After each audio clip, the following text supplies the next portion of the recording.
आज Sensex 100 point up तो कल सेंसेक्स 100 पॉइंट डाउन। आज निफ्टी 50 पॉइंट डाउन तो कल Nifty 100 points up. News channel খুললে এরকম খবর প্রায় রোজই দেখেন কিংবা খবরের কাগজের পাতা উল্টালে এরকম খবর প্রায় রোজই পড়েন। এটা নিয়ে অনেকেই বিভ্রান্ত হন এই সেন্সেক্স এবং নিফটি আসলে কি। তো বন্ধুরা, আপনাদের মনের মধ্যে তৈরি হওয়া এই কনফিউশনটিকে দূর করার জন্যই আজকের ভিডিওতে আমি আলোচনা করব সেন্সেক্স এবং নিফটি কি, সেন্সেক্স 100 পয়েন্ট আপ কিংবা নিফটি 50 পয়েন্ট ডাউন এর অর্থ কি, সেন্সেক্স এবং নিফটি কিভাবে তৈরি হয় এবং সবশেষে গিয়ে জানবো একজন রিটেল ইনভেস্টর হিসাবে এই সেন্সেক্স এবং নিফটি দেখে আপনি কি বুঝবেন। তাই ভিডিওটি শেষ পর্যন্ত দেখতে থাকুন। আশা করি ভিডিওটি শেষ পর্যন্ত দেখার পর সেন্সেক্স এবং নিফটি সম্বন্ধে আপনার একটা স্পষ্ট ধারণা হয়ে যাবে। বন্ধুরা, এই চ্যানেলের মাধ্যমে আমি stock market, personal finance, business case studies ইত্যাদি বিষয়ে ডিটেলসে আলোচনা করে থাকি। তাই আপনারা যদি আপনাদের ফাইন্যান্সিয়াল নলেজ আরও একটু সমৃদ্ধ করতে চান এবং স্টক মার্কেট সম্বন্ধে ডিটেলসে জানতে চান, তাহলে এই চ্যানেলটি অবশ্যই সাবস্ক্রাইব করুন। তো এবার প্রথম প্রশ্ন হচ্ছে, নিফটি এবং সেন্সেক্স কি? বন্ধুরা, আপনারা সবাই জানেন স্টক মার্কেট থেকে কোনো কোম্পানির শেয়ার কিনতে হলে আপনাকে স্টক এক্সচেঞ্জের দ্বারস্থ হতে হবে। ভারতে প্রধানত দুটি সবচেয়ে বড় স্টক এক্সচেঞ্জ রয়েছে। একটি হলো বিএসসি অর্থাৎ বম্বে স্টক এক্সচেঞ্জ এবং অন্যটি হলো এনএসসি অর্থাৎ ন্যাশনাল স্টক এক্সচেঞ্জ। বিএসসি অর্থাৎ বম্বে স্টক এক্সচেঞ্জে প্রায় 5,500টির বেশি কোম্পানি লিস্টেড আছে এবং অন্যদিকে এনএসসি অর্থাৎ ন্যাশনাল স্টক এক্সচেঞ্জে প্রায় 2,500টির বেশি কোম্পানি লিস্টেড আছে। এবার আপনি আমাকে একটা কথা বলুন, ধরুন আপনি একটি ফলের দোকানে গেছেন যেখানে আম, আপেল, কলা, লেবু এরকম করে প্রায় 15 থেকে 20 রকমের ফল রয়েছে। তো এবার প্রত্যেকটি ফলের দাম বাড়ছে কিনা কমছে তা আপনার পক্ষে আলাদা আলাদাভাবে জিজ্ঞাসা করা কি আদৌ সম্ভব? নিশ্চয়ই নয়, এতে আপনার অনেক সময় লেগে যাবে। এবার তাহলে ভেবে দেখুন, এই একই রকম ভাবে বম্বে স্টক এক্সচেঞ্জে প্রায় 5,500টির বেশি কোম্পানি এবং ন্যাশনাল স্টক এক্সচেঞ্জে প্রায় 2,500টির বেশি কোম্পানি লিস্টেড রয়েছে। তো এবার প্রত্যেকটি কোম্পানির শেয়ারের দাম বাড়ছে কিনা কমছে তা আলাদা আলাদাভাবে অ্যানালিসিস করে মার্কেটের মুড বিবেচনা করা কি আদৌ সম্ভব? নিশ্চয়ই নয়। তাই এই সমস্যা দূর করার জন্য দুটি ইন্ডেক্স তৈরি করা হয়েছে। বিএসসি অর্থাৎ বম্বে স্টক এক্সচেঞ্জের জন্য সেন্সেক্স, যার মাধ্যমে ভারতের 30টি সবচেয়ে বড় এবং সবচেয়ে বেশি ট্রেড হওয়া শেয়ারের মুভমেন্ট ট্র্যাক করা হয়, এবং অন্যদিকে এনএসসি অর্থাৎ ন্যাশনাল স্টক এক্সচেঞ্জের জন্য যে ইন্ডেক্সটি তৈরি করা হয়েছে তার নাম হলো নিফটি। এখানে ভারতের 50টি সবচেয়ে বড় এবং সবচেয়ে বেশি ট্রেড হওয়া শেয়ারের মুভমেন্ট অর্থাৎ ওঠানামা ট্র্যাক করা হয়। তাই নিফটি এবং সেন্সেক্স শেয়ার মার্কেটের ওভারঅল ডিরেকশন সম্বন্ধে একটা জেনারেল আইডিয়া দেয়। তাই শেয়ার মার্কেটের বেশিরভাগ শেয়ার আজ উঠছে না পড়ছে তা আপনি নিফটি 50 কিংবা সেন্সেক্স ইন্ডেক্স দেখলে খুব সহজেই বুঝতে পারবেন। তাই যদি দেখেন সেন্সেক্স কিংবা নিফটি 100 পয়েন্ট বেড়েছে, তাহলে বুঝবেন মার্কেটের মুড আজ ভালো, মার্কেট পার্টিসিপেন্টসরা আজ বেশি করে শেয়ার বাই করছে। এবং অন্যদিকে যদি দেখেন সেন্সেক্স কিংবা নিফটি 100 পয়েন্ট পড়েছে, তাহলে বুঝবেন মার্কেটের মুড আজ খারাপ, মার্কেট পার্টিসিপেন্টসরা আজকে বেশি করে শেয়ার সেল করছে। তাই নিফটি এবং সেন্সেক্স দেখে মার্কেটে কি পজিশন নেওয়া উচিত তা আপনি খুব সহজেই এবং খুব কম সময়ে বুঝতে পারবেন। তবে আপনি যদি লং টার্ম ইনভেস্টর হয়ে থাকেন, তাহলে ডেলি মার্কেট মুভমেন্ট দেখে বেশি চিন্তিত হওয়ার কোনো কারণ নেই।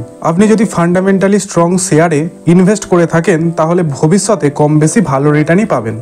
এবার তৃতীয় প্রশ্নটি হলো, সেন্সেক্স এবং নিফটি কিভাবে তৈরি হয়? বন্ধুরা, সেন্সেক্স এবং নিফটি তৈরি হয় ফ্রি ফ্লোট মার্কেট ক্যাপিটালাইজেশনের বেসিসে।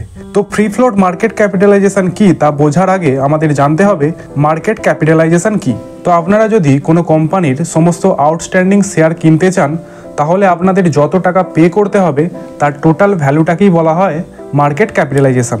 তো মার্কেট ক্যাপিটালাইজেশনের ফর্মুলাটি হলো number of outstanding share multiplied by current share price is equal to market capitalisation.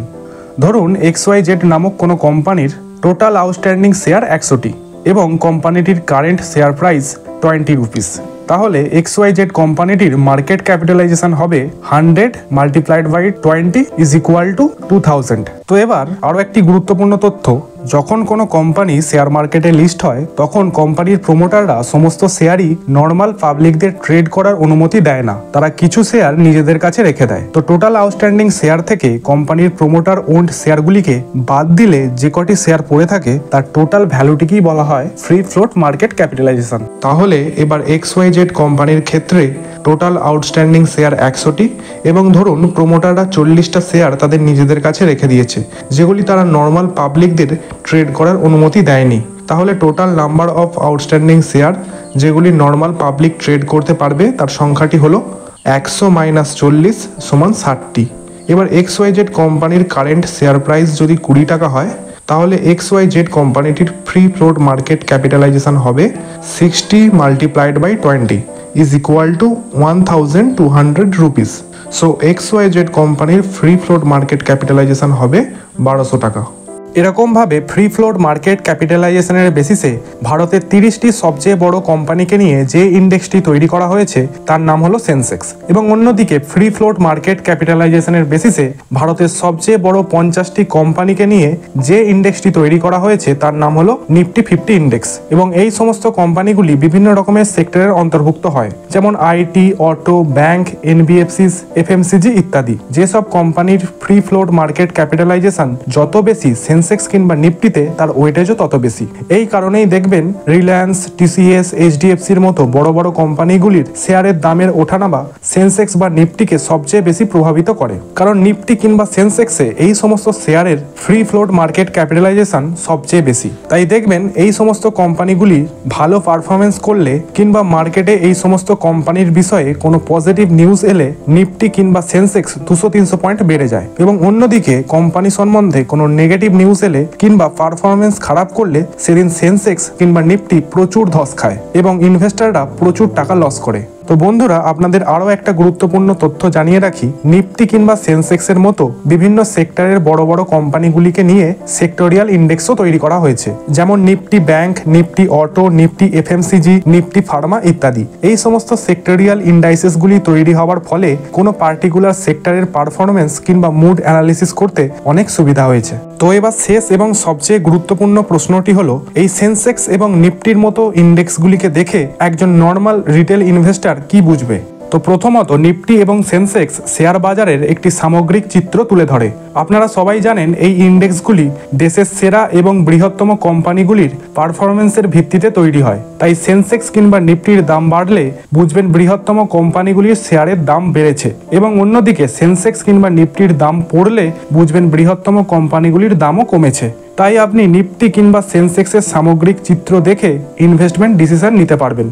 দ্বিতীয়ত, নিফটি এবং সেন্সেক্সের মুভমেন্ট দেখে আপনি শেয়ার মার্কেটে ইনভেস্ট করার সঠিক সময় নির্ধারণ করতে পারবেন। যদি দেখেন সেন্সেক্স কিংবা নিফটি অনেক দিন ধরে নিচের দিকে যাচ্ছে, তাহলে বুঝবেন এটা বিয়ারিশ মার্কেট চলছে। এই সময় ভালো কোম্পানির শেয়ার অনেক কম দামে পাওয়া যায়। আবার যদি দেখেন সেন্সেক্স কিংবা নিফটি ক্রমাগত বেড়েই চলেছে, তাহলে বুঝবেন এখন বুল মার্কেট চলছে এবং এই সময় শেয়ারের দাম বাড়ার সম্ভাবনা সবচেয়ে বেশি। তৃতীয়ত, সেক্টর ভিত্তিক ইনভেস্টমেন্ট করার জন্য নিফটি কিংবা সেন্সেক্সের মুভমেন্ট আপনাকে বুঝতে সাহায্য করে আপনার কোন সেক্টরে ইনভেস্ট করা উচিত। আপনারা সবাই জানেন নিফটি এবং সেন্সেক্স বিভিন্ন সেক্টর যেমন আইটি, ফার্মা, ব্যাংক, এফএমসিজি ইত্যাদি সেক্টরের সমন্বয়ে তৈরি হয়। তাই কোন সেক্টর ভালো পারফরমেন্স করছে আর কোনটি পিছিয়ে পড়ছে তা দেখে আপনি বুঝতে পারবেন কোন সেক্টরে আপনার ইনভেস্ট করা উচিত। আশা করি ভিডিওটি দেখে আপনাদের সেন্সেক্স এবং নিফটি সম্বন্ধে একটা বেসিক ধারণা হয়ে গেছে। যদি কোনো পার্ট বুঝতে অসুবিধা হয় তাহলে সেই পার্টটি আরও একবার দেখুন। তারপরেও নিফটি এবং সেন্সেক্স নিয়ে কোনো প্রশ্ন থাকলে তা কমেন্ট করে জানান। আপনাদের আরও একটা কথা বলে রাখি, আপনারা যদি স্টক মার্কেট ইনভেস্টমেন্ট এবং ফান্ডামেন্টাল অ্যানালিসিসের বিষয়ে ইনডেপথ নলেজ নিতে আগ্রহী হয়ে থাকেন তাহলে চ্যানেলটি অবশ্যই সাবস্ক্রাইব করুন। আপনাদের সহজ সরল বাংলা ভাষায় স্টক মার্কেট, পার্সোনাল ফিনান্স এবং বিজনেস কেস স্টাডিজ ইত্যাদি বিষয়ে শেখানোই আমার একমাত্র উদ্দেশ্য। সবাই ভালো থাকবেন, ধন্যবাদ।